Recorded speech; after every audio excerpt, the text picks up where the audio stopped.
On this episode of the Star Wars Time Show, Matt and eventually Nick will break down the penultimate episode of Alien Earth. Will there be answers about the season-long plot lines? The dudes will try their best to provide them. They'll also cross things over with Star Wars and will debate if a Jedi could survive a Chestburster embryo.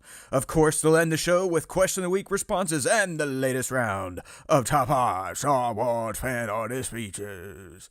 Punch it, Chewie.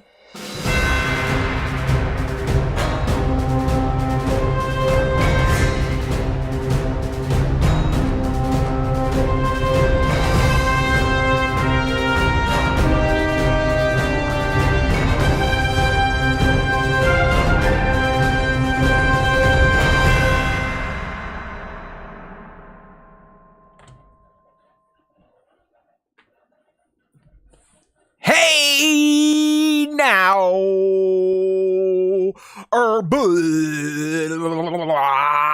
welcome to the Star Wars Time Show. Sans young Nick, you know how we've been doing it the past few weeks. I start things off, and then my buddy comes in to help me break down Alien Earth, and boy, did we have a fun one this week. Let me go ahead and get that bald head covered up for you people watching the live stream. Don't want to blind anyone and get any complaints filed against the channel for taking people's vision. It's good to see you. Got three of my buddies in here. We got Kramer, we got Divided, we got League. If you ever want to join the SWTS live stream, don't forget. Well, actually, you might need to forget, because who the hell knows what the cadence is going to be after next week. But we typically live stream on Wednesdays. These days, 7:30 p. East, or as close as we can get, youtube.com/Star Wars Time Show. Yeah. All right, everyone. How we doing? Hopefully everyone had a great weekend and a good week of either Star Warsing, aliening, living, being happying. You never know. You never know. You never know. I hope you guys are good. Hey there, Mando Pirate. Welcome to the live. Good to see you, buddy. I like talking to my Discord friends here because I think they're the ones that are going to not force me, but compel me to keep doing lives because, I don't know, I kind of like hanging out with some people on the internet every once in a while. Not in those shady rooms, you know, none of the Chans, but the old SWTS Discord, which we have an open link in the description of this YouTube video if you want to check it out. Hey there, Dom. Good to see you. Dom Thinosaur. I like that. I like Dom Thinosaur. What do we have to say? Xenomorphs have natural psychic defenses and can read minds and feelings, but are simple-minded. Okay. Well, maybe, Dom, you could weigh in on our poll this week. We're also going to be doing a crossover segment after our breakdown and review of Alien Earth Episode 7, Emergence. This week, our crossover is going to be, could a Jedi survive a Chestburster? Essentially, could it be impregnated and survive? So we'll debate that. Hey there, country boy in the vertical stream. Good to see you. Dominant Thiosaurus Flex. I like, dude, that's a great handle. Excellent job there. I've never been good at creating internet handles. I know I've told this story before, but since you're new here, I will repeat it. But my first ever handle, I'm an old guy, so this goes way back to Xbox original. My first internet handle, gaming handle, whatever you want to call it, is probably the nerdiest ass handle you could come up with. It was Jedi Baggins 1138. Yep, that's me. And then my email, I have one of the first Gmail accounts. It's Jedi Matt, JEDEYEMATT. So yeah, here we go for the Gen Xers. Country boy, well, we'll be talking a little bit about everything. We got Ask Me Anything coming up. I'm going to review The Long Walk. We'll discuss the new image from Sean Levy from the Starfighter movie. And then we're going to break down and review Alien Earth Episode 7 with a crossover segment questioning, could a Jedi survive a Chestburster? So that's what we got going on. Hey there, Sierra. Good to see you. There you go, Dom. I mean, Dom Thinosaurus Flex is a fantastic one. So thanks for stopping by. Hopefully you'll enjoy what we do here. This is a little bit different variation than how we used to do our lives. My partner now has to work late, so I kind of kick things off. Then he comes in and we get going. All right, I like this. We're getting some We're getting some people's first ever gaming handles. I like this here. We'll put that one up there. Slane's High Reaper. All right. My brother was the Shaft. Thanks for the sub there, country boy. All right. Mando Pirate. My first gamer tag was Arizona Lion. Okay. Yeah, League. That is a long one. I don't know what you're saying there. The cat emo Maria, how you doing? Good to see you. Welcome to the Star Wars Time Show. All right, well, since we got some people in here, we got some action going. Meow, meow, meow, meow, meow, meow. I love cats too. It's all good. So here we go. Like I said, we'll do a little Ask Me Anything. We put this prompt out throughout our socials, usually starting on Monday before show. So if you see it, if you're sub, turn your notifications on, leave your question, and I will do my best to answer it. So let's go ahead and see what was asked of me this week. First up, this one coming from my friend League here, and she is asking, any news on Howard Stern? Did he come back? And I know this was kind of spoiled in our Discord, but real quick story, here's what happened. So over the summer, Howard takes a break. A bunch of rumors started that he was getting fired because of Stephen Colbert and Howard's woke or whatever. So he's like, you know what? I'm going to kind of play with this and try to generate some buzz when I do return. So he was supposed to come back September 2nd. He got really ill, had to postpone it a week. And then when he came back on the 8th, Andy Cohen kicked off the show saying that he was taking over for Howard as Andy 100. And then it was revealed that was all big bit. So Howard's back. I'm happy. But it was all him just kind of playing the media and how media these days just report whatever they want without fact finding, and he capitalized on some free advertising. So there you go. Yeah, that's right. Robert Redford died. So honestly, my favorite Redford movie, we'll just go on a random tangent here, is probably still always going to be The Natural. I loved playing baseball when I was little. My dad introduced me to that movie, and I know it was more of an adult movie, but I loved it.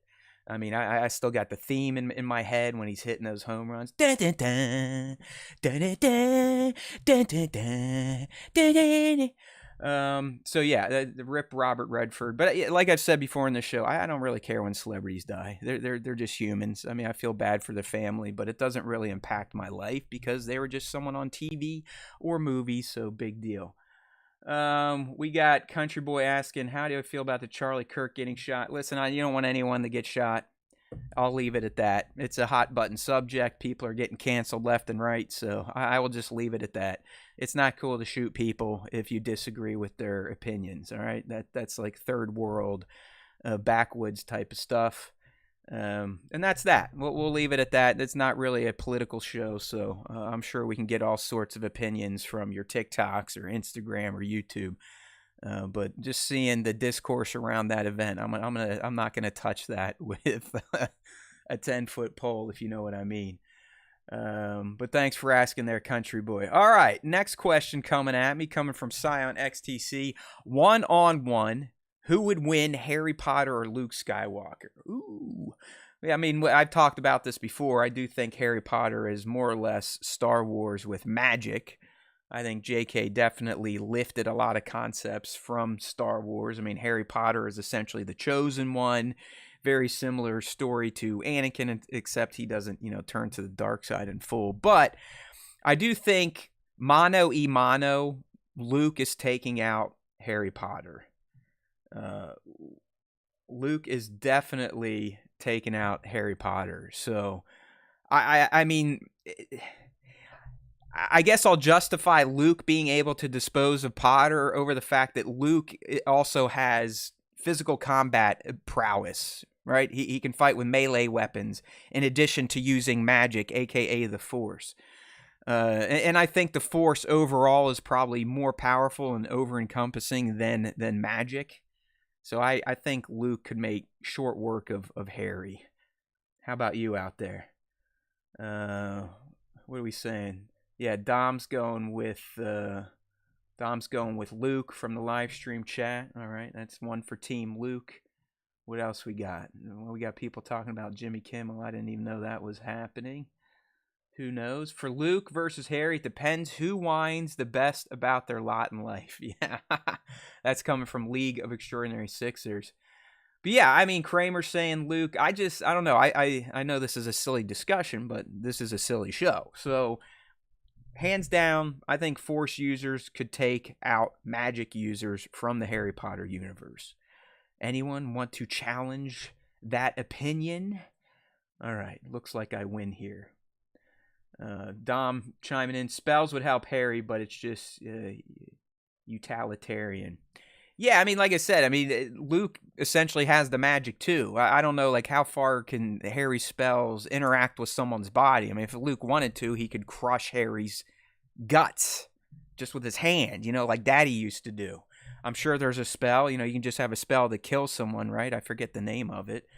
But I think when it comes down to it, Luke's physical abilities, meaning his ability to wield a lightsaber or other melee objects, blasters, whatever, gives him the edge over Harry Potter any day. But I do agree with Mando Pirate in the chat here. Luke could definitely outwine Harry as well. I didn't really find Harry to bitch as much as Farm Boy Luke used to. There you go. Abracadabra! That's the killing spell. Thank you there, Dom. Good looking out. All right, next question coming at me for Ask Me Anything. Like I said, if you want to ask a question, sometimes we've got, you can either feed them in the live stream depending on our time, or we put the prompts up on our Instagram, YouTube page, and Discord. So, next question coming from Baron's Black Series. Who do you think will be John Cena's last opponent? All right, so I've recently got back in the WWE. I've more or less been following this entire year from January when it hit Netflix until now. I don't know what I'm going to be doing this weekend with WrestlePalooza being behind a paywall these days because the WWE and TKO are greedy as fuck.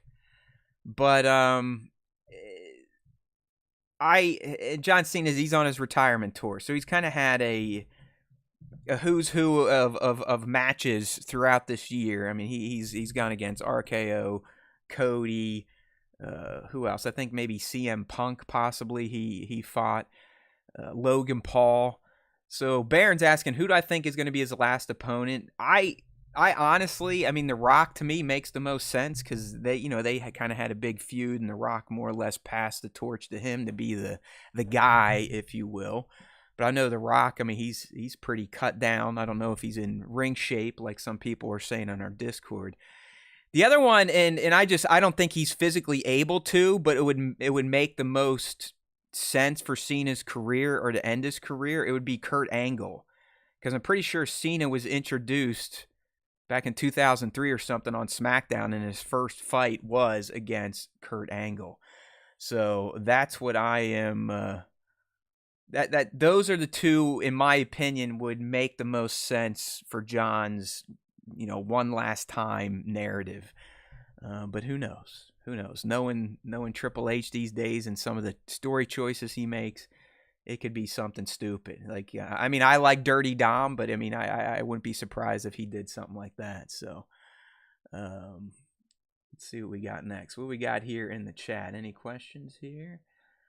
All right. Country Boy, do you think Aaron Rodgers should retire this year? Well, Country Boy, you must have guessed that I'm a Pittsburgh fan. I was born and raised there, and yeah, I think Aaron Rodgers is ready to retire. I mean, he only signed a 1-year deal, so I think he's done. But I think his body is done as well, and he really hasn't been the guy for many years at this point. I know he had the injury, but I mean, with the Jets, he wasn't great. He didn't really have a good last season with Green Bay, so I'm not going to say he's fully washed, but I do think Aaron he should just retire and go on his ayahuasca trips and sit in dark rooms and hang out in tents and stuff. In the end, if he pulls something out of his ass and somehow can beat Mike Tomlin's shitty coaching and win them a playoff game or two, sure, fine, great. But if the opposite happens and he ends up playing poorly and a lot of discord starts taking place in the Steelers locker room and they have a losing season and the critical eye finally gets turned on Mike Tomlin and he might get fired over the next 2, 3, 5 years, that works for me as well.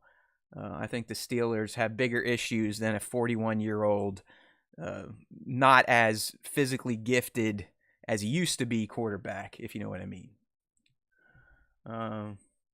Yeah, you're right, Dom. Anything can happen in wrestling these days, so we'll see. But it would be nice to be The Rock or Kurt Angle, but I'm pretty sure Kurt Angle is half dead, so who knows? But I'll probably be missing it because I'm not paying an extra $30 a month just to watch the PLEs these days, now that they're hidden behind the ESPN, whatever the hell that magic app is.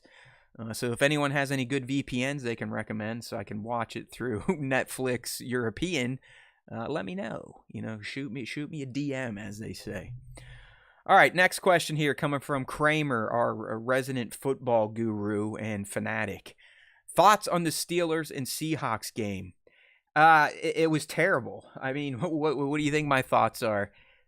Going into the fourth quarter, hell, I think there's only 10 minutes left in the fourth quarter. The game was either tied or the Steelers were down 3, and then within 3 possessions, it was 30-17.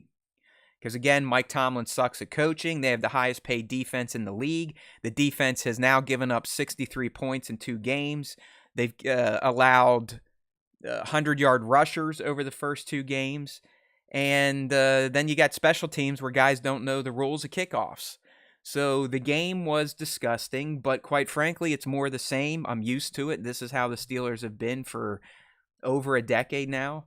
I just don't think Tomlin has it. Like, he's not the guy. I don't ever think he was the guy. You're never going to hear me talk about Tomlin as being a GOAT. What's so impressive about never having a losing season when you can't win playoff games? What does that mean? What does that mean in a city like Pittsburgh that used to call themselves a city of champions? What does it mean for an organization that has 6 titles? Like, winning seasons doesn't mean shit. It means you get bounced early in the playoffs, embarrassed in the playoffs, and then you get a shitty draft spot. So, there you go. There you go. All right, Kramer always has multiple follow-ups. Can K be the hype man for the channel? Okay, I don't know. Who's K? Unless he meant I. But yeah, sure. We can take as many hype men, hype women as you want. And did I get Borderlands 4? I did not. But I'll tell you what. I've been seeing some gameplay, some streamers out there playing it.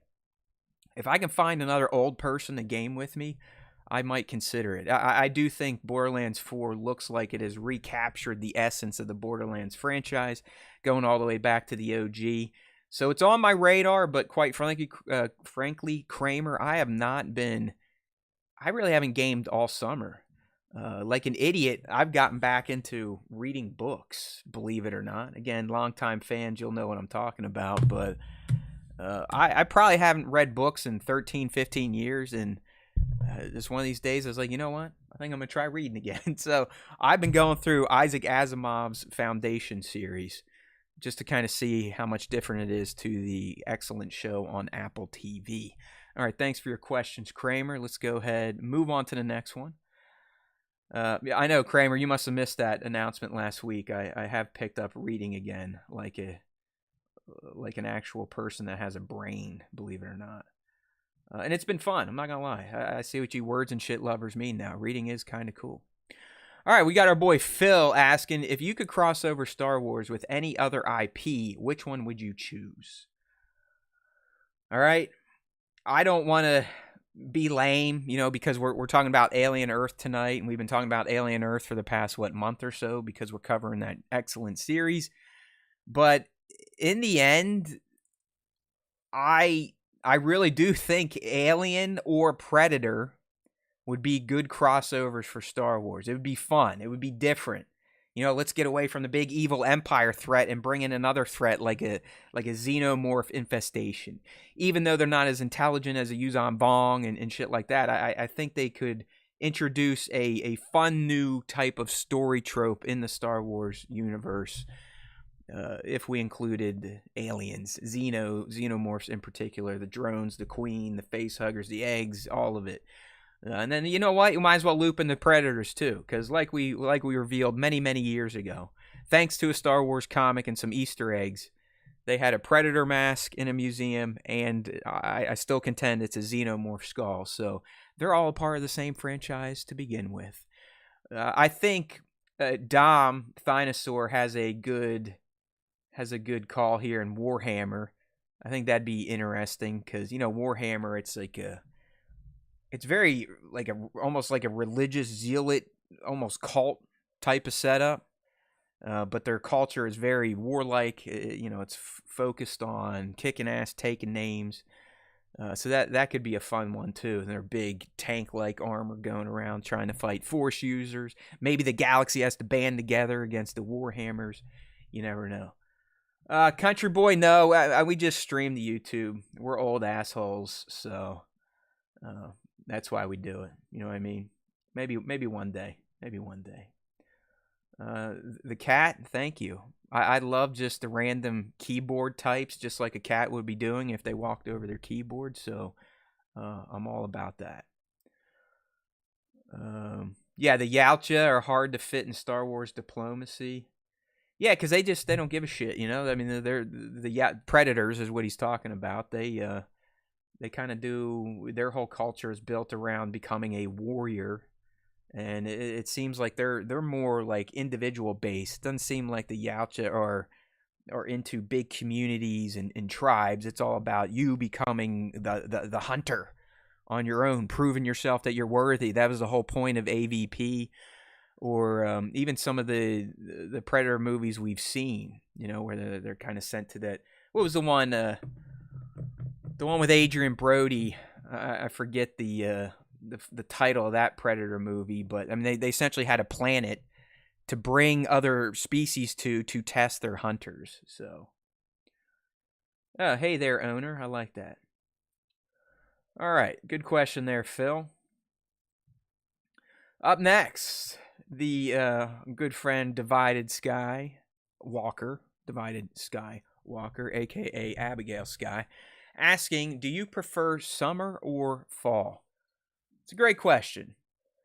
I live up here in the north. I'm in boring ass Ohio, Columbus, so we do get 4 seasons. In my older age, I'm definitely off of full on winter unless I'm skiing. And then spring again it's more just kind of extended winter with a few lukewarm days. So yeah, it really does come down to, okay, thank you, Dead Silence. The movie was called Predators. Thank you. I know I just rewatched it, but forgot that stuff. So anyways, do I prefer summer or fall? It's tough because summer is when all like my vacations take place, the ones I really look forward to, going out to the coast a couple times. So, but then you got just the insane heat these days, and I do have a feeling it's only going to get hotter and hotter as the years go on. So I guess I'll go fall, because you could technically say that's when football comes back, American football that is. The weather's still nice, 70s and 80s, but it's not that scorching heat and humidity. So I'll go fall. Even though it where I live, it does tend to get kind of shitty there towards the end of November, December, if you know what I'm talking about. All right. What else we got here? Any more questions? We still got Ask Me Anything. All right. Bango coming in with a question. And this is about Alien Earth. He is asking, do you think we'll ever get a Fassbender Oliphant team up or showdown in a second or later season of Alien Earth, or does the timeline not match up? So here's the deal. What he's talking about is David from the Alien prequel, so Prometheus and Covenant. David, he was the first ever synth created by Peter Weyland, and he kind of goes rogue, ends up hating humans, and he, at least according to Ridley Scott and that canon, he is ultimately the one responsible for creating xenomorphs as we know them from the Alien movie. Like he was on that the engineer planet. He perfected the egg, he perfected the face hugger, and then he perfected, obviously, the burster into a drone. So David was very, he was maniacal there towards the end. He liked to experiment, and he definitely hated humanity. The reason he invented or crafted the xenomorphs was to wipe them out. That was his plan at the end of Covenant. So what Bango's asking is like, will we ever see a team up with David and Kirsch? Kirsch is Timmy Oliphant's character in Alien Earth. So who I've had feelings he is very similar to David, especially after seeing him last night in episode 7, and just what game is that dude playing? He does seem like he's okay letting, humans or even the hybrids get fucked up so he can kind of experiment, watch, sees what happens. He definitely feels like he has an ulterior motive there on Prodigy's Neverland. But I don't think there's ever going to be a team up in the show. Considering how much Alien Earth has kind of discounted or retconned from the prequels, which David is the main star of, I don't see them lining up in Alien Earth. Although Bango's follow-up, the timeline would work. I mean, Alien Earth was in 2104 universe time, and Alien Covenant is 2104. Alien Earth is 2120. So that would line up timeline-wise, but I do not think we're going to get any sort of crossover, team-up, or something like that in Alien Earth Season 2 if we get one.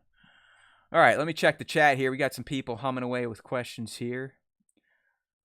Dead Silence looks like they are replying to our poll this week, saying, Jedi have always typically used the Force to heal. It's mainly been Sith to use dark side to continue to live and cheat death. So no, don't think a Jedi would, but a powerful Sith could. All right.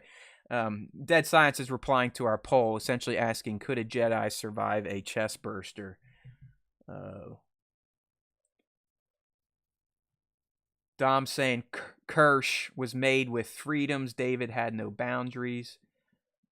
Yeah, Dom's not thinking that they would ever work together. I don't know, Dom. Like, I think Kirsch, I think there's something going on. I don't think he's blindly loyal to Boy Cavalier and Prodigy. I don't know. I don't know. I mean, we'll talk about that more when Nick gets here and we start breaking down the episode, because I definitely want to pick his brain. But Kirsch just feels like he's always had a side hustle, if you will. He's always had something buried in his mechanical mind that he is doing that I think is ultimately going to subvert Boy Cavalier and Prodigy. I mean, maybe he's a Wayland plant for all I know, because he is a full synth, and Wayland Yutani is a company that makes the full synths and the cyborgs, where Prodigy makes the hybrids. All right. Yeah, I could see him trying to prove Cavalier wrong for sure. I could see that, Dom. Damn, we got more questions here. All right, this is coming from, I think, B-Mad. Would you rather fight 20 Wookiees or 40 Ewoks? I'd rather just hang out with both of them. I think both of these species would be fun to chill with, even though, they don't wear any clothes and are full of fur. But, I'm kind of hairy. I could strip down and hang out and talk with the Wookiees, like... And then the Ewoks, we could jam to some yub nub, echuk, yo. So if it came to a fight, I mean, listen, I think even fighting one Wookiee wouldn't go well for a human. They'd just rip our arms and legs off or shoot us with their bowcaster. But even Ewoks, I mean, I guess I would rather be taken out by a horde of Ewoks than 20 Wookiees, if you really need to know. I would definitely like to be taken out by 40 Ewoks. Maybe caught in their net, presented to C-3PO as a sacrifice. That'd be kind of cool. That'd be a nice way to go out, if you will. Dead Silence coming in with a little theory on Alien Earth. I think they're going to nuke the island at the end. If you notice the intro, it looks like a crater in the shape of an island with smoke coming through the rubble. No one getting the Xeno. Yeah, Dead Silence, I'm with you. We've kind of been talking about that all season.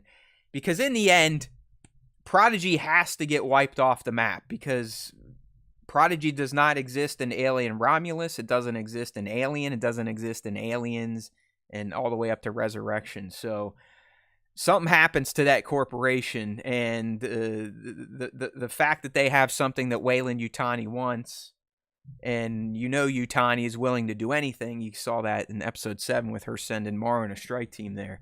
I do believe you're correct. I do think the island, Neverland especially, gets nuked to take out the Xeno and ultimately to take out Prodigy as a whole.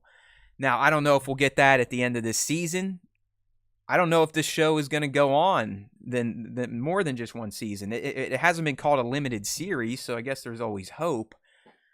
But if they nuke the island, that takes the Prodigy aspect out of that franchise. So what would happen next in season 2? I mean, I guess you could argue then it could focus on Wayland Yutani potentially going after Wendy if she survives, and her Xeno, or at least her powers to communicate and control Xenos. So it's interesting to think about. Oh, okay, Dom, and I'm gonna trust you, Dom. It's saying Alien Earth is a one-off. So without being able to look that up, we're just gonna have to trust Dom Thinosaurus. It feels like it could be a one-off. I wouldn't be overly sad with it being a one-off, because then we're going to get narrative resolution in full next week. But I have enjoyed the franchise. It would not bother me if it continued into another season or a spin-off or something like that. Yeah, dead silence. Boy Cavalier is an easily hateable character. I mean, he's just so smug, and his hubris just drips from him. Anyone else with me on it looks like Tio Celis now, the eyeball, is probably going to end up being the thing that takes Boy out, and not the xenomorphs or not the hybrids. It's really looking like Boy is sealing his fate by trying to get the eyeball into another human so he can talk to it, so he can have someone as genius as him to communicate with. You know what I mean? All right. What else we got here? Once they lose Earth, it's done. All right. I love it. Some new people in here. Great question. Do you think Mike Gundy should retire soon? Mike Gundy, he's always fun to watch in pressers. I don't know like how his team's doing this year, but he is fun to watch in pressers. He's kind of a colorful college coach that you never know what he's going to say in a press conference. So I kind of dig him for that, if anything. All right. We got League and Dom. They're kind of down with the eye taking out Boy Genius. So we'll see. All right. That's it for Ask Me Anything. Let me see if Nick is on the other line ready to join in here. I do not see him yet, so I'm going to go ahead and keep vamping, as they call it. And that's quite all right, because I got some things to talk about, like a movie starring Luke Skywalker. That's right, people. You heard it here. Checked out Mark Hamill's latest film, The Long Walk, which is a Stephen King novel adaptation. I knew nothing about it going into it. I didn't really know any of the cast, but now I really appreciate them. I mean, I knew Hamill was going to be the major, but I didn't know who any of the boys were going to be, or any of the people making the walk. So like I said, I went in blind to this. No understanding of the source material. And I'll tell you what, coming out of the end of it, I really enjoyed The Long Walk. I did not expect the various emotions that I experienced watching this movie to take place. In fact, one of the leads, and I hate myself because I don't know their name, but if you're on the stream and you can see the poster, the black guy there, I first saw him. He plays Andy in Alien Romulus, and I thought that dude was brilliant in that movie when he played Andy before he got his upgrades, and then Andy with his upgrades. You could tell that dude's got range. He's both a good deliverer of lines, and he's good at the physical performance. And I honestly think he was the all-star of The Long Walk. Him and the lead white guy. This movie, like, it's not a horror movie. I mean, it's definitely a drama. There's some shock to it. I mean, there's just straight up headshots and some gore in it. But when it comes down to it, The Long Walk is really a story about companionship and what that means to humans, and how we all do need somebody, especially as we're facing our impending doom or death. So like I said, it produced a wide range of emotions in me that I was not expecting. I was expecting it to be dramatic, but in kind of a fucked up way. Like, damn, man, they just shot that kid or shot that dude. And yeah, you have that, but it's more emotional than I expected. I might have shed a tear or two close to the end of the episode, if you will, or the end of the movie. So I'm a big fan of the Long Walk movie. I can't really comment on the actual book. I have not read that. Remember, I'm a noob at reading here. So I can recommend The Long Walk. It's worth checking out in theaters if you need a flick to check out. Although this week I think we got Him coming out. It's just that horror movie about football players. So that looks pretty cool. All right. There's some good commentary in the live stream. I'll try to pick it up once Nick gets in here, so I have some time to look at it. But League's asking, what is The Long Walk about? Well, League, I'll try to summarize it the best I can, but essentially I would call it an alt universe Earth, where I believe the Second World War doesn't end the way it ended in our version of Earth. So America is kind of reeling a bit. You know, I mean, it's not having that success after World War II, you know, building up and becoming a world power. So every year they have a lottery for, I believe, men to enter, where they have to walk until they're the last person. There is no finish line. So, I mean, they could walk 10 miles, 100 miles, 300 miles, and the winner is the one that doesn't stop. If you stop walking, you get 3 warnings. On the 3rd warning, you essentially get shot right in the face right there on the street. So to me, I feel like it takes place probably towards the end of the 60s, early 70s in this alt universe Earth. The Major, played by Mark Hamill, he's essentially the overlord of America at this point in time, and he's the one that runs the Long Walk competition. So, you know, I guess there's a little Hunger Games-ness to it, where there's a lottery and you have to, or you don't have to go. I mean, you can choose to not participate. But the idea is if you win the Long Walk, if you survive the Long Walk, you instantly become rich and wealthy, and you get one wish. You can wish anything of the Major, and he has to grant it to you. So that's what it's about. It's pretty fun to check out. Yeah, Mando Pirate in the live stream chat is saying, has anyone seen the videos of the theaters that had treadmills that you had to walk on? Yeah, I heard that was a thing, and if you stopped, you got kicked out of the movie. I did not watch it that way, Mando Pirate, because, yeah, I want to watch the movie, if you know what I mean.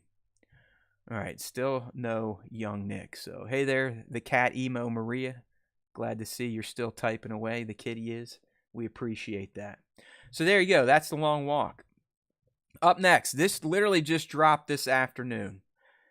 We've got the, I guess I would call it the second official set pick from Sean Levi or Levy's Starfighter film, so Star Wars Starfighter, the one starring Ryan Gosling.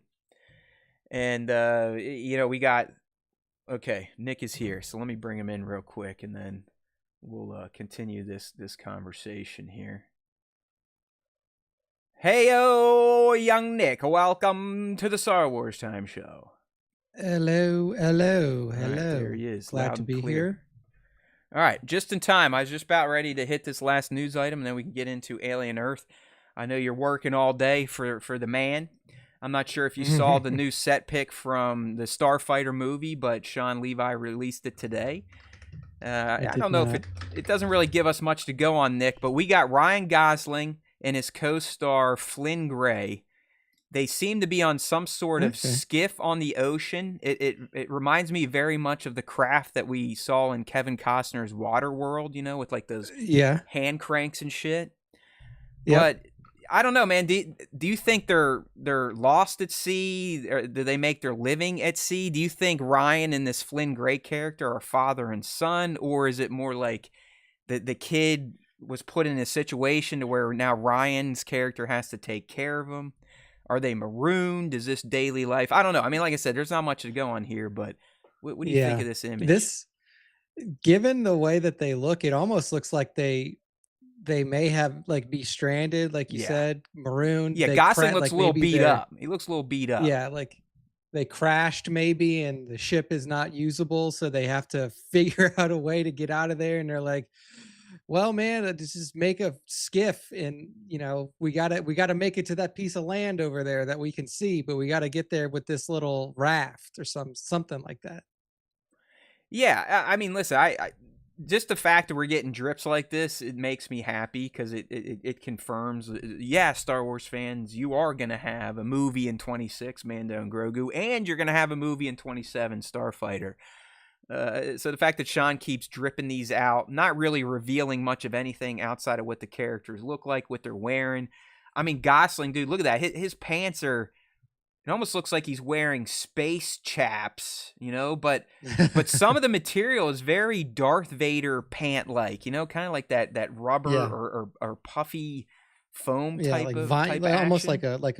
like almost kind of like vinyl. If you ever had a an old car that had vinyl seats, like that like Yeah, yeah, exactly. rubberish kind of like leatherish material, it almost looks like that. Yeah. Yeah, so I mean, who knows? It definitely looks like these two are little worse for wear. Um, they're on a skiff in the middle of the ocean. I guess they're shooting in the Mediterranean right now. You can see a camera rig kind of underneath Flynn there in the background. But I don't know. I Yep. mean, I hate making this comparison, but it feels kind of Mad Max Waterworld-ish, like maybe these two are just Yeah. survivors somewhere. Maybe it's a planet that's been decimated and they're just surviving. I mean, we technically don't even know where this is in the timeline outside of it takes place beyond the sequel trilogy. Is it just a few hmm years? Is it 50, 100, 1,000? Who knows? That's why I'm intrigued by Yeah. this film. And of course, Gosling, he's Gosling. He looks like a dude, and this Flynn Gray definitely looks like an interesting character as well. So just wanted to share that with everyone. Like Mando Pirate saying in the chat here, it's crazy we're getting actual stills from Star Wars movie sets again. Yeah, it is.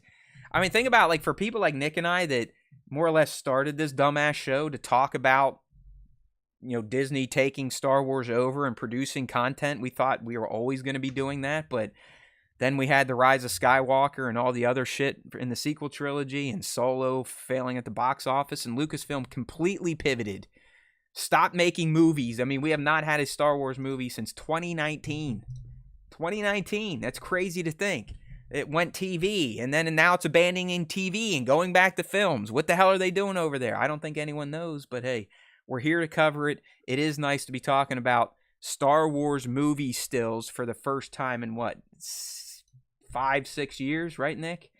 Probably more than Yeah. that. Yeah. Yeah. Yeah. I mean, since we got stills, yeah, I mean, 5 years, yeah, probably 5 years or so. So it's interesting. I mean, obviously we're now moving into hopefully an era where we'll have more regular film releases and we get a little bit less TV. I think that that's a healthier mix. But we'll see how these do. I have a feeling that Starfighter will do well. I think that there's not a lot of baggage that comes along with Starfighter in terms of True. other characters from different different properties or different sagas or from the original Skywalker saga or whatever. Like, you're not going to have characters that are really mixed up in there. You don't have a timeline that's bogged down with a bunch of other content that you need to worry about bumping into.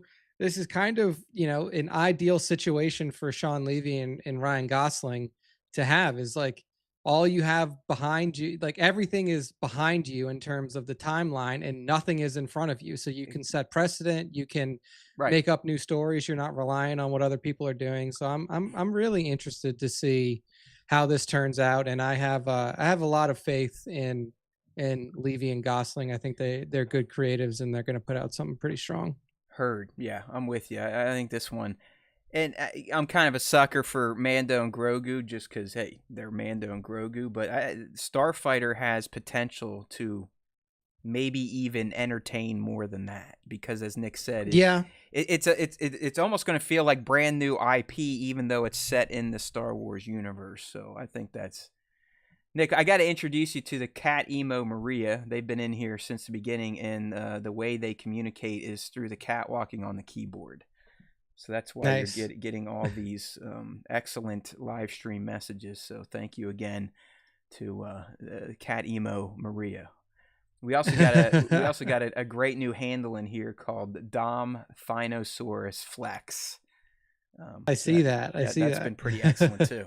All right, man. Now that you're here, it's time to get down to the nitty gritty, the meat of this episode of SWTS. Yes, it's number 371. We do this shit too much. That's why we'll be slowing down after next week. But it's time to get down with Alien Earth S1 E7 Emergence. You know how we do it over here. We'll both kind of give our opinions, our review.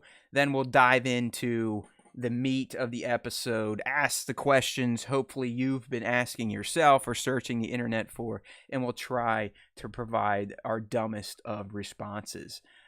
So Nick, while I'm getting the slideshow up and running, why don't you go ahead and pop off on last night's episode of Alien Earth? Yeah, I mean, this one was an interesting one. Obviously, we're now starting to see the true intentions of both Morrow and the Yutani side of things, and then Prodigy, and specifically the hybrids within Prodigy. I think that's where the majority of this story in this episode lied, obviously with with Slightly and them going off weekend at Arthur's with those two, man. I mean, yeah. I know what they were doing was fucked up, but when they finally got out to the forest, I was like, man, these two are sort of cracking me up, even though they're doing something super evil. Yeah, I mean, it's and the thing is like they truly have no fucking clue what they're doing. Like they're this kids. Is like they are kids. It's two 11-year-olds that are like carrying a body out that they have no fucking clue what happened to them. Like that's literally what's happening. And they had no idea what Morrow wanted or what Yutani wanted. So like when the fucking Chestburster pops out and runs away, they're like, well, just bring the body. Like that's what he wanted. Like ah! Yeah, like they're like, all right, well, just bring this over there. So that was an interesting storyline. Obviously, that gives us a little bit more information on like Kirsch and how he was treating the kids and like what his ultimate goal was, because he knew, he's like, these fucking idiots don't know what they're doing. Like, yeah. Like give them the fast way out, and then and then Yutani and well, like the Yutani group and Morrow are going to come in and try to invade in. We're just going to be ready for them. We know exactly where they're coming from. Yeah, we definitely we'll dive into that. So go ahead and kind of keep talking about how you felt about the episode. But I'm with you too. Kirsch to me is everything about this franchise at this point in time. But more on that in a minute. So good stuff on that one. And then obviously we have now gone into full dog mode with the Xenos and Marcy. Like Marcy and well what was it? What's it? The redheads Nibs. Yeah. Like they can literally just like command this thing to do whatever they want. Okay. Like I hate to stop you again, but I'm with you too. I wrote that down and I actually rewatched that scene again today just to confirm. But here's how it happened. Nibs does kind of make a hiss. It's kind of like a but then you hear like the the real cricking and hissing, and I believe that was coming from the drone up in the tree, and then that's when Wendy gives the Swahili and it comes down and screws things up. But you too felt like Nibs was almost mimicking what she was potentially hearing from the drone in the tree, or just maybe she heard it from Wendy at some point in time. But it did sound as soon as she saw those Wayland Yutani soldiers, she was like, I was like, whoa, what the fuck, Nibs? Yeah, I mean, the hiss was definitely like, that was just like, again, like a little kid when they're like presented with something that they don't know. Like kids will make like they'll like hiss or bark or something like that. They're understanding, they're learning about their environment, and they're mimicking things that they see. So Nibs was definitely like, even after the mind wipe, is still fucked in the head. And then Marcy, yeah, I mean, watching how she interacts with these creatures has been really interesting. So that story. Hold on, the cat has subbed to the channel. Thank you, Cat Emo Maria and the cat. We appreciate you. Thank you. Speak your name. Thank you so much. Thank you so much. So yeah, I mean, I think it's interesting. Like this episode was definitely interesting. Was it like super high action?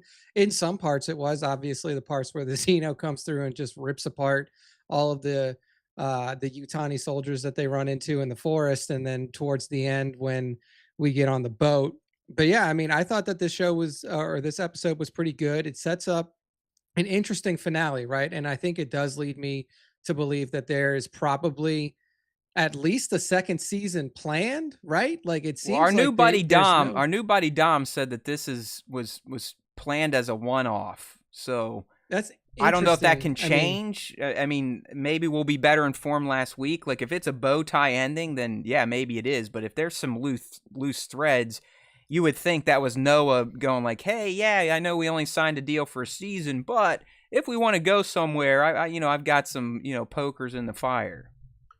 yeah, I mean, I will say that like if the show ends next where they're just gonna um yeah, I mean, I don't know. I mean, who knows? I can see this going another season. I can see this ending after the next one, but it does feel like there would need to be a lot of expediency to end things in a way that would be like, okay, well, this is the end of the story for Alien Earth. So I mean, we'll see, but it does seem like there's a lot of story left to tell at the very least with Cavalier and Utani and everything else Yeah. that's kind of circling that those two Yeah, factions. I hope they wrap these major plot threads for sure. I mean, if it was just a, hey, this is Alien Earth season 1, this is a story we're telling, then season 2 it's going to be a different story, I'd be fine with that too. All right, so I'm kind of with you. I love this episode. I don't know why. I mean, it's not like the pieces on the narrative board moved much, but there was enough kind of raucousness and just chaos taking place on Neverland that it was super exciting. The pieces have been moved into position for the finale. I mean, we ended on a cliffhanger. Hopefully, it just comes right back to that boat scene to see what Wendy ultimately decides to do with her dumbass brother and the Prodigy security forces. We know her little Fido is in the woods waiting for her to make the clicks. But we know Boy, he's going off kind of doing his thing with Tio Celis. What happened to Nibs? Is she truly dead? Is she out? Will she be able to be recovered? And what the hell is Kirsch up to? So I love the episode. I really did. Even though it was the shortest one of the season, it was packed full of good storytelling. It really was. Even though nothing really happened to finish any of the threads, they just kept building, and hopefully we get that payoff next week. But to me, coming out of this episode, Nick, I was like, Kirsch is everything. Like, he is the intrigue. He is the mystery. What is this dude up to? Because, I mean, think about what he's done really over the full season, but just the last 2 episodes. I mean, he knowingly let Toodles and Slightly fuck with the lab and get all that shit popped off. Then when he gets back, like you just mentioned, he helps Slightly and Smee to smuggle the body out. He clearly already had stuff set up to capture the Chestburster. I mean, when I saw that net come out, I was like, damn, was that Wayland Utani that got it like that? Or was that potentially Kirsch already had that trap set? And lo and behold, it was him. It almost feels like this was all part of the plan to capture Morrow. But is he doing it for Prodigy, or is he doing it for some ulterior motive that has not been revealed to us yet? Because on the surface, by the end, you're like, hey, Kirsch, he's kind of doing what he's doing for the Overlord, for Boy Genius. But deep down, I don't think that's his end game. I don't think his end game is to serve Boy and make him happy. I think it's to serve some purpose that's either programmed within him or that he has awakened himself, kind of like David in the Alien prequels. So I guess, I mean, to me, this is the one thing I really wanted to get into with you. So what the hell do you think is, what's going on with Kirsch? What is his end game, in your opinion? For me, it seems like it is like Kirsch is not doing this for Cavalier. Like Kirsch is doing like what Kirsch did tomorrow, and like the like the activation, like bringing out all the soldiers, capturing them, is essentially to keep these creatures in his/their possession, because if he doesn't have them, then he can't use them to whatever you know, end goal he may have. Like, I think that ultimately at this point, Kirsch is now kind of operating in a way that seems like it's fine for Prodigy. And if you look at it, he seems like he's doing everything for Nailing it. Prodigy, right? He's It's like nailing it. Yeah. he's yeah, I mean, He's like giving Boy he everything he stopped. wants, right? And gives Boy Yeah, everything he wants. it's like, here you go, like you got your specimens now. I stopped the Utani and Moro invasion from coming in and sealing everything. Like we're all good. Like everything seems like it's on the up and up, and like he's functioning in a way that like Cavalier's like probably pretty happy with what he's doing. And then but ultimately like he is going to be able to have more control over these creatures than Cavalier will, because of the fact that he is a synthetic and he's not in danger of being killed by it. And if he's learned anything from and this is another thing that I wonder, it's like I wonder if he is like learning things from Marcy, like Oh yeah. understanding how Marcy is able to communicate with these creatures, and then he ultimately tries to replicate it or something like that. Well, Nick, remember when Um, Boy's like, all right, hybrids banned from the lab, and Kirsch is like, no, no, no, except Wendy, right? And they're like, oh yeah, yeah, she can yeah, still come in. So I think, yeah, you're on to something there. He has picked up on whatever whatever skill she has developed. I don't think it's a yeah, telepathic bond. I do think it's just communication at this point. But that yeah, intrigues him greatly because and that's, we can talk about that next, but she, for the first time ever, at least from what I've watched in Alien, she has tamed a drone. Like literally yeah. can control a drone with the snap of her finger. And not even just like, don't attack me. Like she can tell it like, don't attack my brother. Like, Right. cause her brother was standing, like Joe was standing right there. And like, Well, you notice usually when that he thing, started to put his arm on her, like, oh, back up. She's like, get the fuck away. Like, do not let this thing think that you are trying to put your hands on me, because as much as we like to talk and we've had our chats at night in the lab, he gets a little angry sometimes when mom is being threatened. yeah. So it's just interesting to see how she can literally direct it to attack certain things. She can like protect other organics, like other human beings from being attacked by it. I mean, it's like, again, like I don't have a ton of knowledge of the alien universe. Like I've seen the only one that I haven't seen is Romulus. I do have it on DVD, or not DVD. I I have it just on watched digital, it but I haven't last watched it night. yet. It's still a damn good alien movie. I mean, it's one of the most recent, but it's pretty freaking good Yeah. for not having Ripley and stuff in it. So Yeah. Yeah. Dom is saying xenomorphs actually have a telepathic bond, but only to organics. They cannot read automatons. I guess that kind of makes sense. I mean, at least within their hive. I mean, they clearly, to me, have a hive mentality. I mean, it's not like, the movies we saw where there is a nest, Romulus being one, aliens being another. It does seem like they can organize and strategize and attack in groups. So, yeah, I Yeah. could see that. Yeah. So yeah, I mean, I'm really interested to see like how far this bond goes. Like, is it just with this one? Are we ever going to see more? Like, will she also be able to have this same level of communication with the one that like that busted out of Arthur? And like, if Right. that grows, will she be able to do the same thing? Because like essentially this one that she's able to communicate with and like dictate its behavior to a certain degree is the one that she bonded with when it was an infant. And like we also saw that the one that was originally on the Maginot that got out didn't give a fuck about her, attacked her straight up, and she killed it. So like It's a very I good point, because I do think that the emergence bonding, right when it came out of her brother's lung, and it lunged at her initially, but once she started coo-cooing it, you could tell it was almost like an instant bond, right, Nick? Like a puppy Mhm. to their mother. So yeah, that is a good point. I mean, the fact that she can communicate and has one under her control, you would think she could have her pet vouch for her, if you will. Like, hey, Yeah. Yeah. and he'd be like, okay, Yeah. and the other one All would be right. like, all right, cool, I'm not going to eat her. Who can I eat, or who can I take back to a nest? So I don't know. Like we can spend some time on this. What do you like the idea that Noah and his team have essentially softened a xenomorph.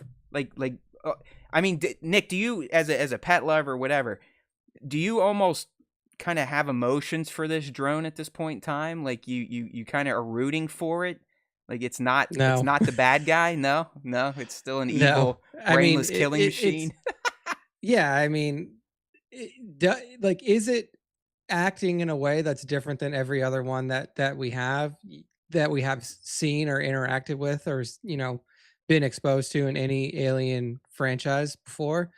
Yeah, it's definitely acting different, but like it's still ultimately like I don't think of the xenomorph as like a feeling type of creature. And I don't think But he that loves there Wendy, is man. a He loves her. Right. Follow. Would she y- say follow y- and what is it?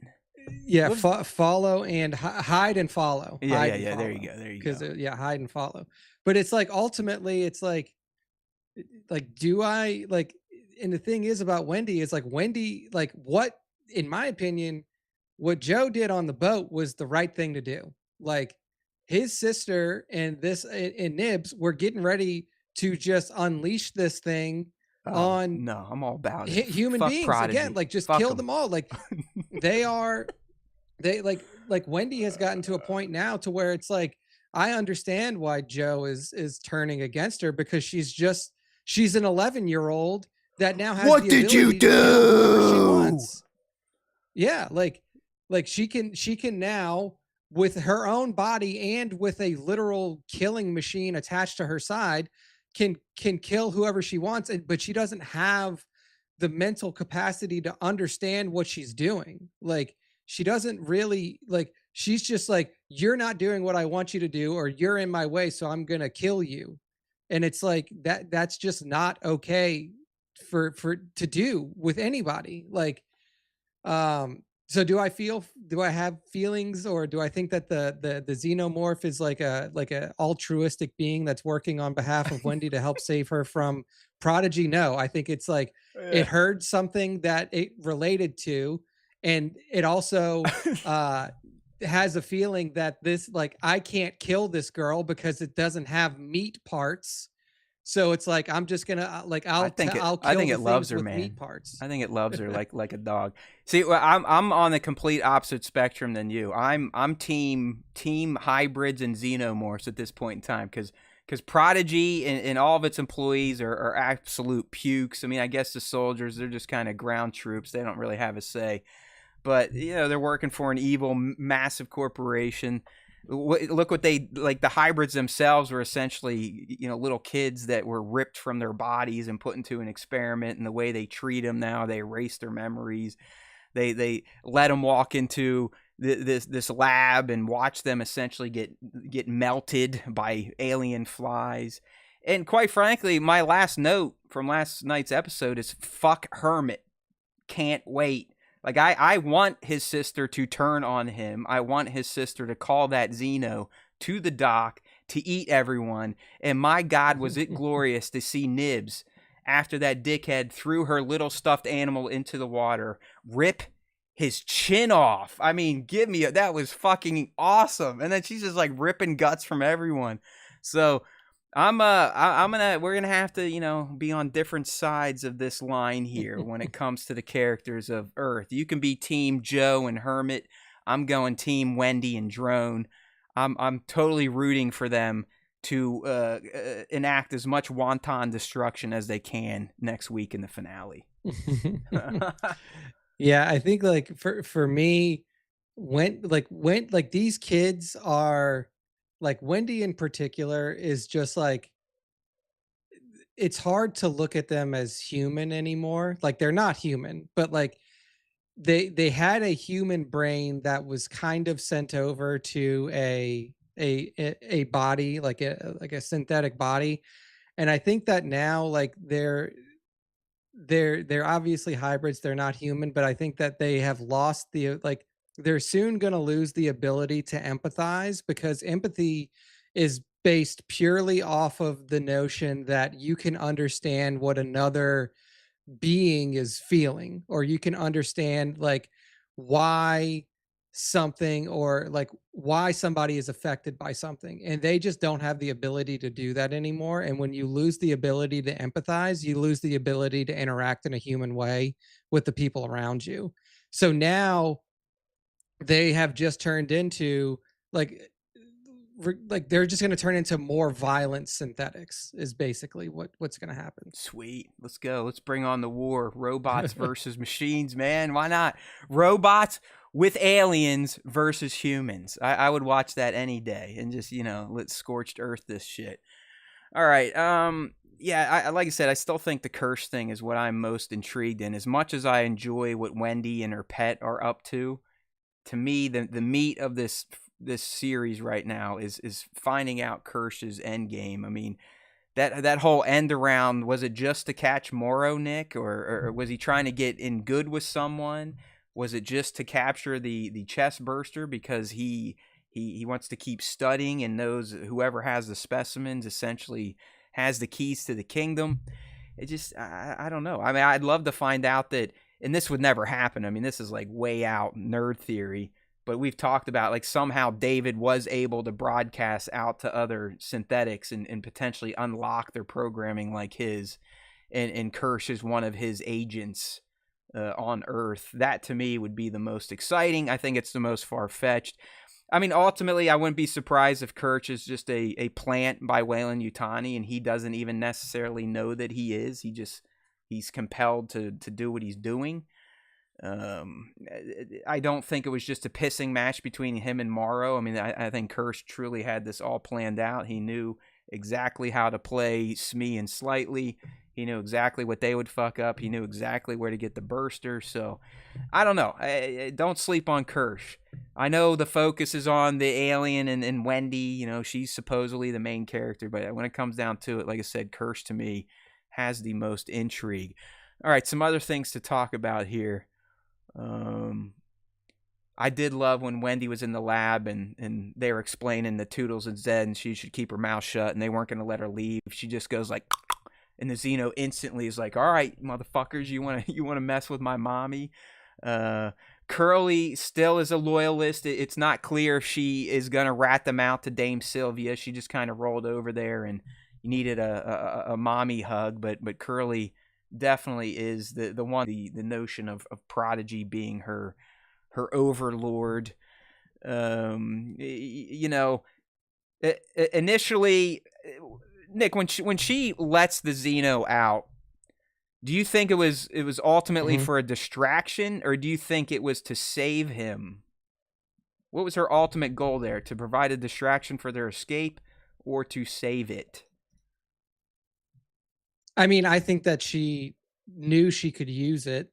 And I think that she also, I don't think it was to save it or to create a distraction. I think she also just wanted to bring the pain to those people. Like, she has now gotten to the point where she's like, I want to get out of here. Everybody should get out of here. Fuck everybody in that building and what you've done to us. Okay. So I think it was literally for like, this is comeuppance for you. Like, you guys Scorched are all earth. going to get, like whacked. And then I'm going to have my cool friend again. So I think it was a bit of both. Like, obviously, not as much of a distraction as just a massacre, but yeah, I mean, I think she knows that this thing is going to listen to her, and she knows that if this thing is at her side, she's already unstoppable. Like, it's damn near like you have to have very specialized weaponry to take these things out. And like, even if you do have the specialized weaponry now, she has a drone on her side that can jump on you from fucking who knows where. So it just makes her even that much more dangerous. Yeah, I dig this version of Wendy. I do kind of like the woman scorned look that she's going with here. Picking up with some of the other hybrids, and we talked a little bit about Smee and Slightly and how slapdicky they were. You are right. I mean, it's two 11-year-olds trying to pull off a kidnapping that just so happens to have a face hugger on it, and they have no clue what that means. So that was all fun. But, I mean, deep down, Nick, did you ultimately feel really bad for Smee? I mean, he kind of got fucked over by his buddy. He had no clue what he was getting into. and you could tell he was absolutely devastated at what happened to Arthur, who by the way, rest in peace, my man. I think Arthur had probably the most emotional death in the entire Alien franchise at this point in time. Like, that poor man got fucked over by his creations, who were kids, who he was caring for and wanted to help, even until that thing was popping out of his chest. And then, of course, he dies horrifically there on the beach. But it's just like, poor Arthur, man, and then poor Smee. Those are, you typically don't, at least I'm talking about me, you don't have these types of emotions when you watch an Alien movie, because you're usually on edge. You're like, oh shit, what hole are they coming out of? Or, oh no, don't kill that guy. But this show has managed to weave in actual emotions. These characters, you kind of feel for them. You understand what they're trying to do, what they're going through. And poor Arthur, up until the end, was like, listen, boys, I know you're lying. You're kids. You don't know how to do it. Whatever you did, it's okay. I'll forgive you. In fact, I will help you. And then they watch him just brutally die, and it just breaks me. It's like, man, why'd you do that to me slightly? Like, what's up, man? You lied to me. You lied to me. So I've always, we brought this up last week. Smee is the one hybrid that always reminds us right in our faces that they are just kids. They are not advanced emotionally. Their intelligence is limited, even though they are supercomputers and they can kind of pick up on that type of stuff. But in terms of social cues and just how to behave and interact with adults, they're childlike, and Smee really kind of brings that to life in this show. Yeah, I definitely feel bad for him. He was just like essentially trying to help his friend, and obviously didn't know what was going on with Arthur even when he saw the face hugger on him, because why would you? This is the first time that anybody on this planet has ever interacted, at least as far as we know. It's like, what are we doing out here? It's like, oh, there was a leak in the lab and we brought you out. It's like just seeing them try to lie was hilarious, because it was very childlike. Even adults, it's you got to be a really lying sack of shit to get good at it. If you're inherently a good person, even though you know how to navigate lies better as an older human, it still makes you feel like crap. You gotta mask that as you're delivering the lie. So, other things. When it comes down to it, Nick, who do you want to win here? I think we know, because Prodigy does not exist in most of Prime Alien canon. But let's just say, from the standpoints of their representative characters, Morrow, who is ice cold as fuck, like just ice cold. He's ice cold. The way he did Slightly and the kids there. And then I'm gonna say Kirsch, because I do think Kirsch ultimately is leading the main plot with Prodigy. So which one would you like to see come out on top? Yeah, it's tough, right? Because there's there's no good choice regard. It's literally the old movie tagline: no matter who wins, we lose. Like, that's just what it comes down to. Like, well, Morrow is more human, I guess. He is just a cyborg. He's not full on machine. So, but Morrow is just like, Morrow is human in a way that, like, he has the ability to have loyalty, but because his loyalty is just firmly planted in the Yutani realm, and he really doesn't give a fuck about the destruction that these creatures can wreak across, like, society. He's seen it happen firsthand, and he's still like, yeah, whatever, I'm just gonna bring him to this woman and she's gonna do the right thing about it. So he's just like dumb as fuck, or he's just loyal to a point to where he's like, I don't really give a fuck what happens if they get him or not. I'm gonna do it because this lady helped me. So, loyalty. But then also, like, on Kirsch's side, like, the confusing thing to him is, like, Morrow is easy to figure out. Like, he has no like moral compass about, like, these creatures. He's just like, this lady asked me to bring it to him, that's what I'm doing. Like, everything for the corporation. Like Dom's saying, he's a true Wayland Yutani guy. Just like Ash, just like Rook. They'll do anything for the corporation. Yeah, he is a good soldiers follow orders kind of dude. Like he can see the atrocities happening right in front of him and not have any fucking care about it. So he's just like very, very like he's very easy to figure out. Kirsch is just like is the mystery, like you were saying, is like what is his motivation? Like, is his motivation the same as David, as we've kind of been speculating from the beginning? Is like, is are all synthetics generally predispositioned in a way where they just want to eventually overtake humanity via whatever means necessary, and Right. they view xenomorphs, the creation of one of their own, David, as the prime way to do this. So in that respect, I'm kind like you kind of have to lean more towards Morrow because his ultimate goal is to not destroy all of humanity, where Kirsch's is probably to do that. Yeah. I'll tell you what, though, man, I'm loving how Timmy's playing this character, though. I think Oliphant is just doing a Yeah. fantastic job as Kirsch. I've said it a million times. I mean, he to me he's the bread and butter now. I mean, yeah, we love the aliens and what they can do. Wendy's kind of fun, but Kirsch is the man of mystery. I think we got an answer to one of our questions we've been asking all season, though, Nick. We heard Boy Cavalier reference the mold scrubbers. The mold scrubbers. So I think those are the people in those rubber suits going through. It must be, I mean, I'm guessing the lab, maybe it's underground. It's already in a tropical island, so they must have mold problems, and that's why those guys were there scrubbing that shit off the walls. So not as exciting as we thought. They are nothing but mold scrubbers. Actually, he mentions, he's like, we should jam the eye into a mold scrubber because, you know, they're brainless anyways. Let's see how intelligent T.S. Ellis can actually make them. And I guess that's my last little talking point before we move into the crossover here, my friend. Sheep ball, as we call him over here. Yep. Again, got some prime storytelling in this episode. You know, confirmed through Kirsch and Boy that he orchestrated the whole lab disaster, and you know that Boy was impressed by that and had him moved up to his office so they could have a chat. And it was proved once and for all that the eye, T. Ocellus, is a highly intelligent being. And I love that they explain that through Boy saying, listen, if you understand what pi is, that is true sign of intelligent life. And sure as shit, it could, you know, it was tapping out the numbers. So my question to you, now that Boy is absolutely intoxicated with the sheep, it feels like he's completely off the hybrids and them becoming his talking partner because he's so freaking smart. He wants to, you know, take the Teocellus even further. What human do you think he has in mind? I've got three. I want to see who you went with, because you know he's talking to Adam like, hey, we need to find a human to put this in so I can actually talk to it.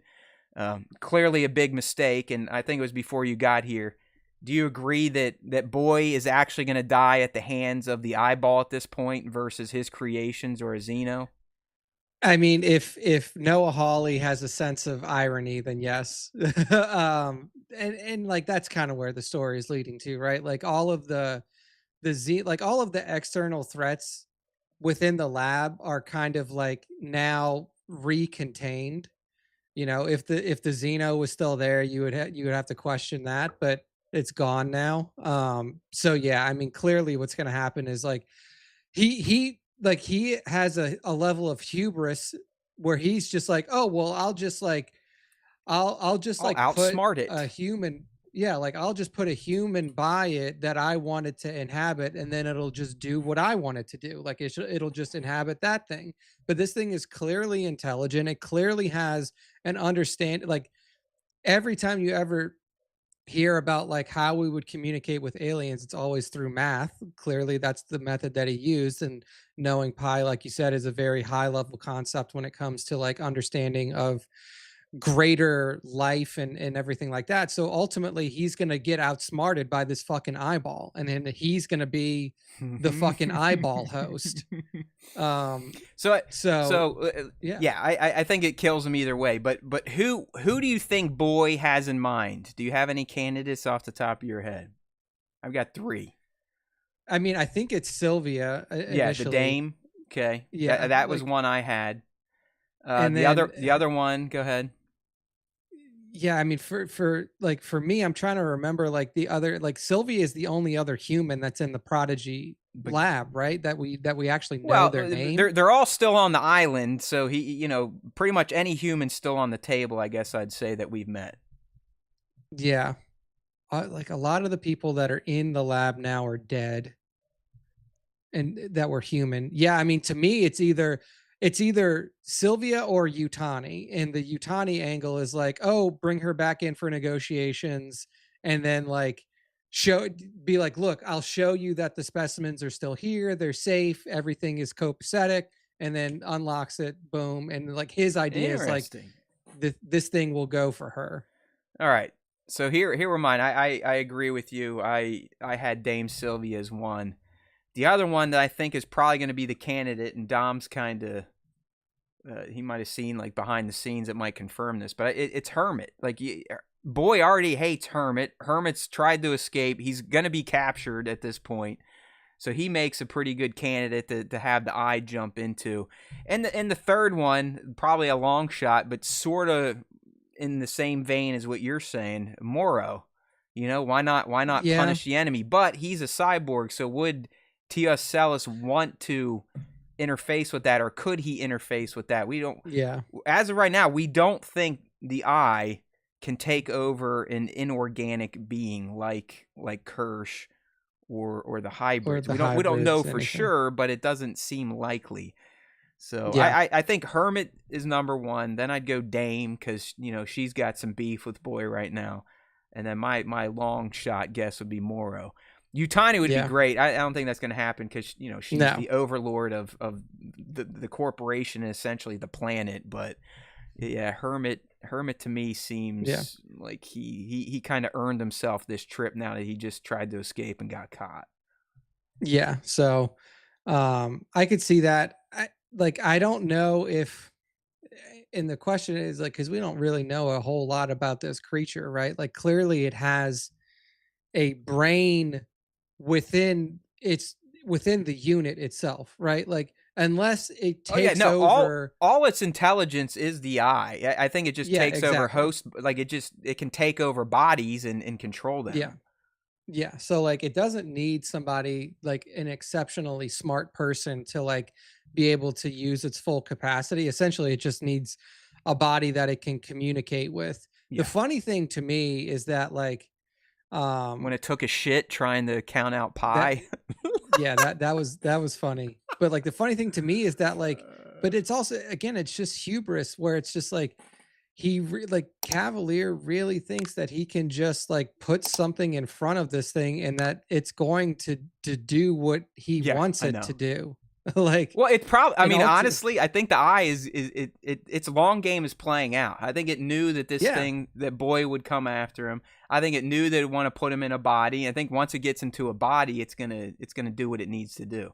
Even though it was in Huel, on the ship back in episode 5, you get it a body and he gets out. You never know what's gonna happen. So yeah, I think the eye has become, it might be second place to Kirsch in terms of intriguing characters from season 1 of Alien Earth, man. Like, that eye has an end game. It has an end game in mind, and I think it's had it since it was captured on the Maginot. And it's slowly been yeah, biding its time and waiting for its openings, and then it acts when it can and lets stuff play out. It's pretty fantastic. I was not yeah. expecting to appreciate a brand new alien creature in Alien Earth, but here we are. All right. Well, my friend, you ready to do a little crossover talk? We are the Star Wars Time Show. So Let's do it. Yeah. this week's segment, I forgot to pop up the graphics. So let me do that real quick. But essentially, Nick, we want to debate real quickly for a few minutes what we think a Jedi would do or could do if it had a chestburster inside of it. Okay, so let me get some of the talking points here that I had for this special topic, just in case we run out here. So think about it, Nick. Let me set this up a little bit, and then we'll kind of get Okay. your decision here.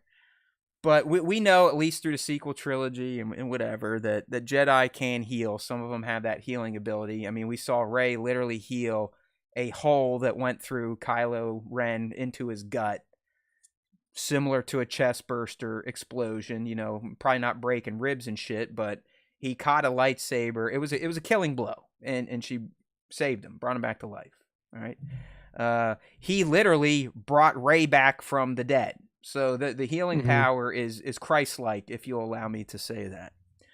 So with that in mind, their ability to meditate, control their bodies. Do you think a Jedi, if implanted, could resist or expel that Xeno embryo?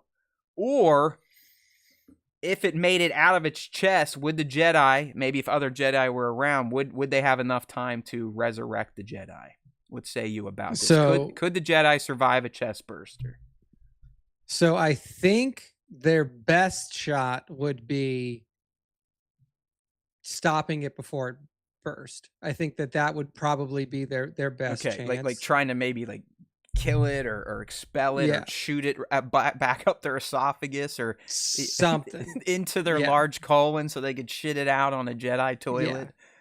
Something like that. That would be their best shot. Here's what I'll say about well, one, the healing thing is obviously like we haven't seen a lot of people be able to do it, so we know that it's a more difficult action to take for Force users. And we also know that that lightsabers, while they do like they can do damage, like they cut and cauterize, which means if you get stabbed and stuff like that, you can technically stabilize pretty quickly. Like, let's just forget about Qui-Gon, because that motherfucker was he just wanted to die. Honestly, that's the only reason. He's that the only one died. he's the only one that dies from a chest wound at this point in time. Sabine survives, Kylo survives. But poor Qui-Gon, so like he couldn't do it. Yeah, he was just like he took the Kenobi route. He's like, if I die, I'll be able to help you better. Except he even though I don't know how to talk through the Force yet, I will in 10 years or so. Yeah, it's like I'll figure this shit out eventually, and trust me, it'll be worth it. But I think that the internal, if it's gotten to the point of busting out, it's too late. I think it's too late. There's too much internal damage, as you mentioned. Like, your whole rib cage gets busted out, essentially, like which would explode your lungs. So your lungs would be in pieces, and then more than likely from the spot that it's coming out of, your heart is fucked too. Your heart takes a shot. So, I mean, it would be like it'd almost be like reversing time if a Jedi saved themselves, or if a Jedi partner, a Padawan, a master, showed up and was like humana, and just like put the hole and everything back together. Yeah, it's, I mean, listen, it's ultimately a silly debate, but we have seen a Jedi. You do make a good point, the self-cauterization, so it's not like Kylo was bleeding out, but he did, I would argue, had many vital organs pierced, yet he was saved. His hole was filled in. Rey was straight flatline dead. She came back, so there's a chance. I mean, maybe if it's like an Ultra Master and they get there soon enough before they actually perish, they can put them back together. But I think you're probably onto it. If they can get to it, if they can address it before it pops, I think a competent Jedi that is a mastery of Force healing could probably take control of it and survive the impregnation of the face hugger. I agree with that. I mean, Bane had to do something similar. Like, if you've read, if you get around to reading the Bane books, like, he essentially, like, with that Orbalisk armor, has to constantly use the Force to keep himself alive, because he's being pumped full of poison from the Orbalisks that are like creating the armor around him. So that in itself shows that they can use the Force to like fight internal damage that's being done to them, or like to negate internal damage that's being done to them. So if there's a face hugger, or like an implantation, like you said, that the embryo is in there and they know it, I think that they would be able to neutralize it. All right, so here's just a quick follow-up before we wrap this and move into the fan segment to close out this episode. Now let's flip the script. What do you think a Sith would do? Do you think they would almost embrace the fact that a Sith has been impregnated by an alien, and some form of new abomination may come out of that? I mean, think about what I mean. At least in Alien 3, they kind of were playing with the idea that a Xeno drone kind of takes on the traits of its host. I think in the extended cut, they come out of an ox. In the movie cut, it came out of a dog, and it was really prancy and whatever. But let's say, through midichlorians, that Xeno embryo is in a Sith, and they allow it to come out. Do you think the Sith would almost, I don't know, maybe get chubbies over that? Like that would be an intoxicating scenario for them to have a potentially dark side infused Xeno drone in their ranks? Yeah, absolutely. I mean, they are, well, one, it would be interesting in that interaction to see, like, does the, like you mentioned, does the Xeno Comes out pick shooting up some lightning sort and of shit. like, It's like, gah, gah, gah, gah, yeah, gah, like, gah. does it become force sensitive in some way? Not Yeah, that it man, can, like, midichlorians, right? pick It's stuff up. DNA. They live in the Yeah, body. They live, they're symbiotic. So, does that happen? But yeah, I mean, I think that the Sith would be like, nice. Now we have a full killing machine on our side, and I'm sure that the first thing that they would do as soon as it pops out is like, let's see if we can immediately start to assert our will over this Yeah, thing, similar to what Wendy has been able to do, and like control it. So I I think that agree. they would be pretty I could stoked. see them be like, all right, we need all Sith acolytes to report to the office today. And they get them in a room, and there's a bunch of eggs in there, and they're like, blah, blah, blah, blah, blah. And they get all these acolytes loaded up and turn them into these hybrid, these Xeno drone Sith hybrids. That would be pretty badass. Yeah. One comes out looking like Darth Maul. It's got face tattoos and earrings. How cool would that be? Where are you customizers at? Or I guess, I could be an asshole and make some AI art. Give me a xenomorph that looks like Darth Maul. What do you think? Could we do it? I bet we could get Nick to work some magic over with his VO3 or his Nano Banana access.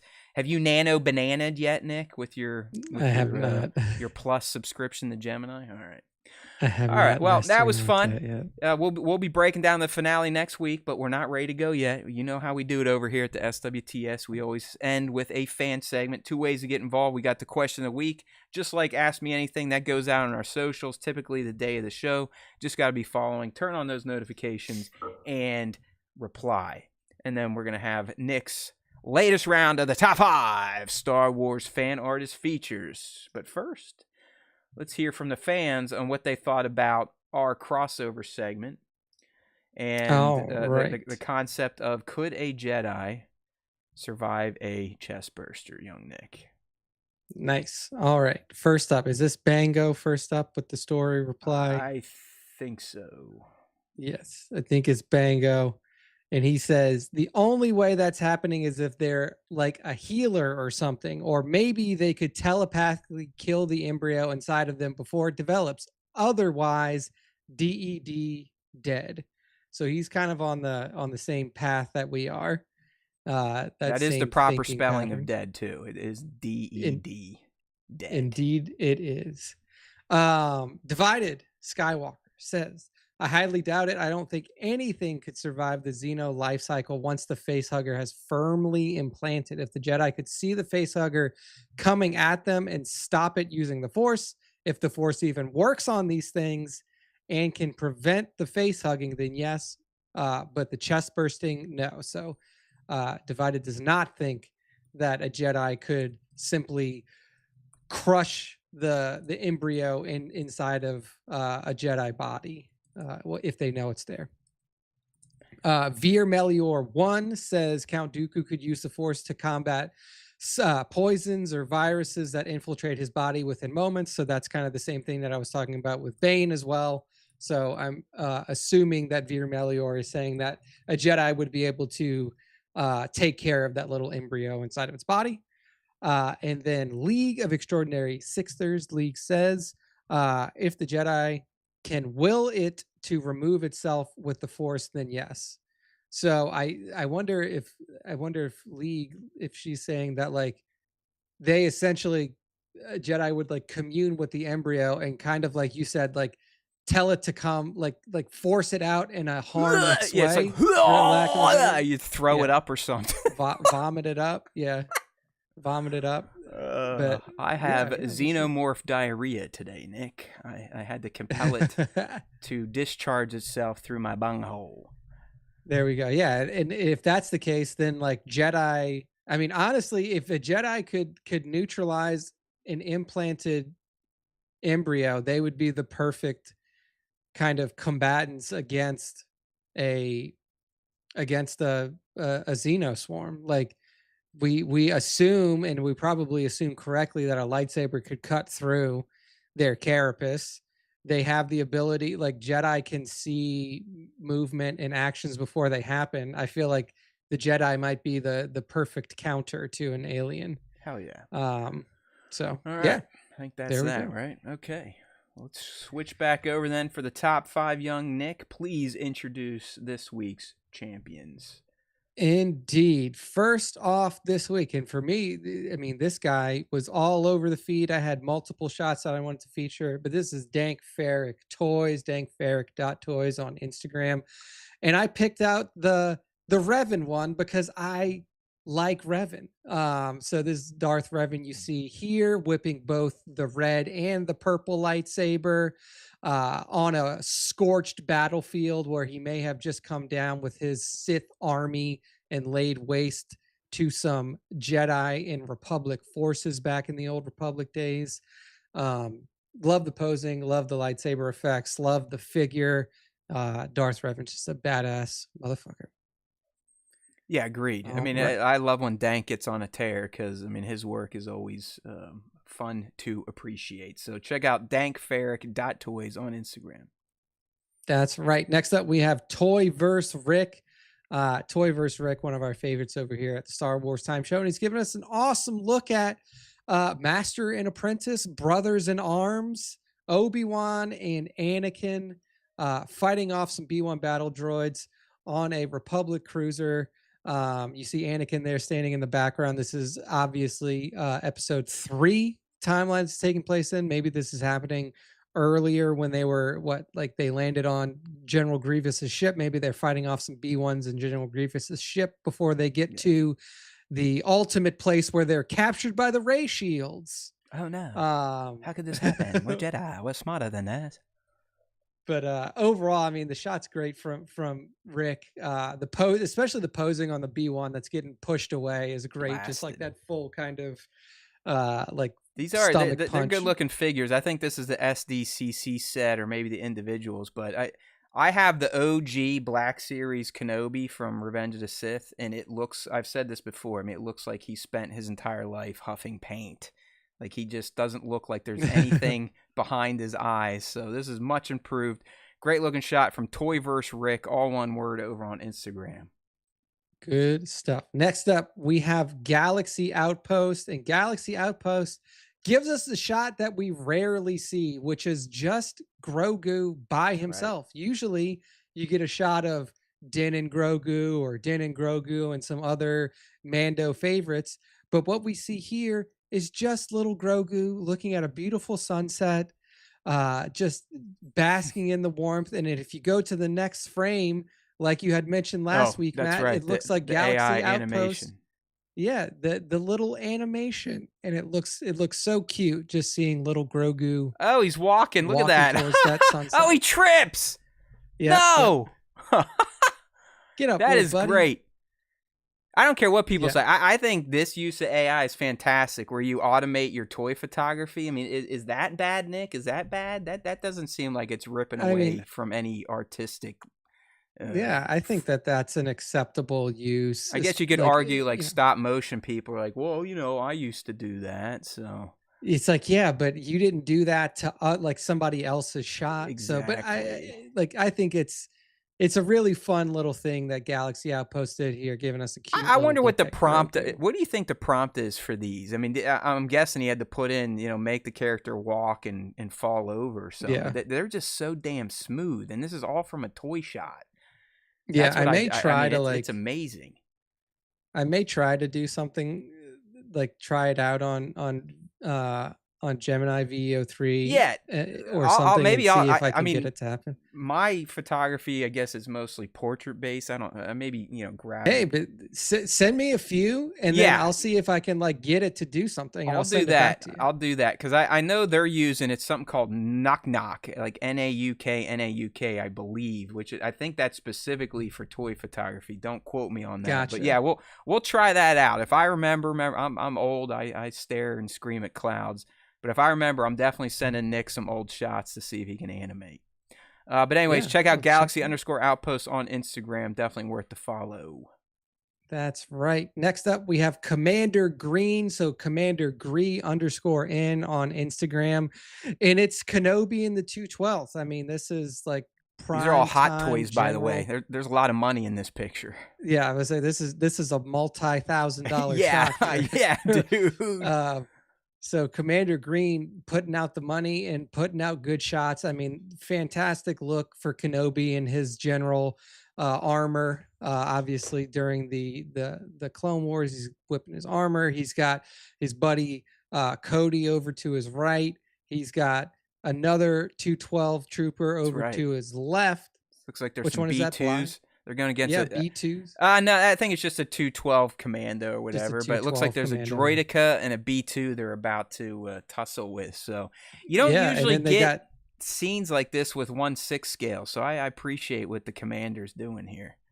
oh yeah, I mean, cool looking shot here for sure. You see the two Republic troop transports like flying overhead behind them as well. It looks like they may have just like jumped into the fray and are ready to start That's right. wrecking shop here. So awesome shot here. Commander Green. So it's Commander Gree underscore N on Instagram. Beautiful stuff. And then this last one is a click to open. I got it. And we got Brian's toy chest here. Brian's underscore toy Awesome. chest giving us an awesome lineup of the Mando versus Mandos. So you got Boba Fett, you got Bo Katan, you got Axe. Is that Axe Woes? Yeah, That might it's be Axe Axton right there. Casca. Yep. Yep, Axe and Casca. And then you got the Armorer, you got Paz Vizsla, and you got Mr. Mando himself, Din Djarin. This is the way above it. I really like how he kind of stylized this shot a little bit. Like, I don't know if it was something he did with like filtering in Photoshop after the shot was taken. I love the superimposed text on the top of it. It really does look like a pretty, like this would be like a really cool phone background. If it It's was a like poster for season appropriately 4, sized. man. They're coming back to There, yeah, TV. for season It's coming back for to the season TV. 4 that we may never get. It's not, yeah. I That also we like will how never get. don't you like how Din's kind of leaning forward, looking down the Yeah, line, like, all right, here we yeah. go, here we go. Din's like, oh wait, all of these other Mandalorians know what the fuck they're doing, and I don't. Yeah, he's like, I'm the Kool-Aid drinker. Me, Armor, and Paz, we're gonna go there and have our Yeah, little religious talk and keep our but masks on while we eat.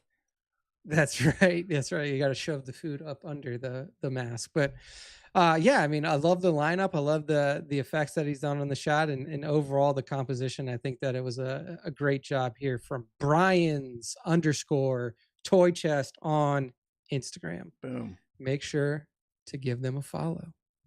And that is it. That's the end of the top 5. And that is the end of our show for this week. Last episode of Alien Earth next week. So, Matt, go ahead and close us out. You got it, buddy. It was another fun one there, kind of holding things down by myself. Then young Nick comes in and we run roughshod with opinions, theories, speculations for Alien Earth. Can't wait to do the finale next week. Same time, same place, 7:30 East, youtube.com/Star Wars Time Show with yours truly. And then my man comes in to do the heavy lifting. Out after next week, like I said, there's going to be some changes going on. We might take a week off, 2 weeks at the most. I probably could only do a week. You know me, I'm a weirdo. But when we come back, things will be a little bit different. We're going to try something out for a little bit where Nick and I are going to record shows on a Monday, not live, just kind of do the show like we used to. And we'll probably instant premiere it on a Wednesday, and hopefully one of us can be there to kind of hang out with you all in the chat for a little bit. And then after that, so we'd do that 1 week. The week after that, I'm probably going to show up Wednesday for a live, just a solo live. And then the next Monday will be Nick and I pre-record. Next week would be Matt doing a live. So we're going to try that cadence for a little bit, see how it works out. And then I'd say by the end of the year, or if we instantly hate that new format, we'll make further decisions about the future of the SWTS. But we always appreciate everyone showing up there, especially our channel members. If you do want to join the channel, we're not going away, so please don't take away your monthly offerings. We start as low as $1.99. You get some cool perks. You get the Vader cat next to your name as divided and leaguer shown off. You get custom emojis to use in the live stream chat. If you don't want to be a member, we'd love for you to at least subscribe to the channel, like this video, pass all that stuff around. It was nice having some noobs in here this week. Dom Thinosaurus Rex, you were a great live streamer. Hopefully you come back and consider subbing to the channel. Country Boy, if you're still here, you had some good questions as well. And then obviously the cat Emo Maria, we speak your name and we appreciate you trying to type on the keyboard as your owner watch the show. All right, my friends, there's always time for Star Wars time. Even when we don't have time for it, there's still time for it. So don't you forget that. If you listen, if you watch, whatever you do, if you consume the Star Wars Time show, the Force will be with you. Always.